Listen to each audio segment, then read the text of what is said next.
A long nose, short rump, and an open top. No, not Pinocchio's stripper sister. The BMW Z4 sDrive35is, the company's first all-retractable roadster. Let's check the tech.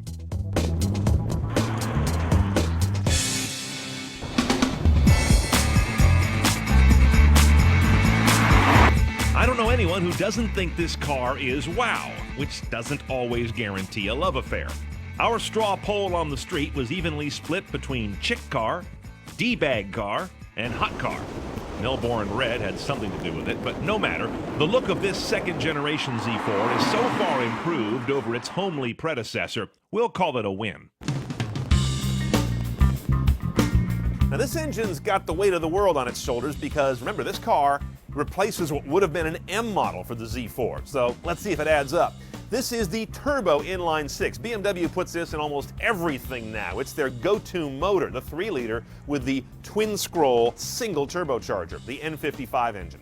335 horsepower, 332 foot-pounds of torque, except because this is an IS, it has that overboost mode, which gets you to 369 foot-pounds of torque during really high load conditions for a few seconds. That gives this thing real guts when you need it. Now, all that means 0 to 60 happens in 4.8 seconds. For a car that weighs about 3,600 pounds, your MPG is going to be 1724. Again, you're paying a penalty for the amount of brawn in this guy, and it's a pretty solid car for its size, so we're moving quite a bit of mass. Emissions numbers are okay, 5 and 3. It's a little piggy on that score.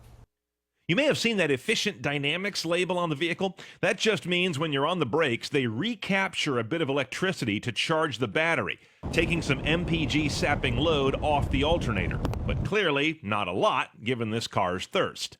Now for driving controls, lots of interesting tech in this cabin. We have the one-choice gearbox on this particular car, on this sDrive35is, and that is a 7-speed dual-clutch automatic, or an automated manual. Next to that, you've got this BMW drive control with Comfort, Normal, Sport, and Sport Plus.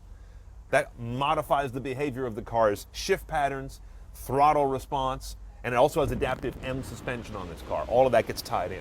Up here are your shift paddles that come with this dual clutch manual over here. You pull back for an upshift, push either one forward for a downshift. And all that power goes to the rear wheels. There is no all-wheel drive or xDrive version of the Z4, which I found might be handy for spreading the power around.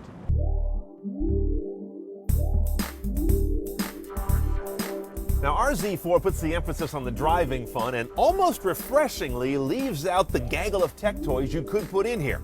For example, when I open this door, I don't get navigation, I get a place for my sunglasses. I kind of like that in a car of this nature. Pay attention, enjoy the driving. If you did have nav, it would go in there and be a pop-up 8-inch screen, not the larger 10-inch super wide screen you find on BMW's fixed dash installations. Similarly, we've got a very basic audio system here. AM, FM, CD, CD plus MP3, HD radio, BMW's big on that. That's about it. We do have an iPod hookup here, which gets you USB and aux in. This is all pretty garden variety stuff on a BMW these days. Now here's the big tease, slash cheat, slash make you really mad. This button over here for phone, unless you option up a $700 a la carte module, it does nothing except remind you you didn't pay for the $700 a la carte module, which is BMW's Bluetooth and BMW Assist. A car in this price range ought to give you Bluetooth. That's my thinking. Maybe I'm crazy. What you can also get as an option that I do like a lot is smartphone integration. There'll be a cradle here so your phone physically snaps in to connect to an external antenna and charging. I like that. Also, they have a special cradle for the iPhone to do the same thing. Oh, by the way, this iPod USB aux thing in here, that's also an a la carte option. Don't get the impression they give you anything on this car. The retractable top is the keynote on this car. It's aluminum, goes up or down in 20 seconds, features movable rear side windows, and kills the trunk space. When it's down, you barely have room for the stuff needed for a weekend for 2, or even a golf weekend for 1. Okay, there's a lot of power in this car. Let's not kid anybody.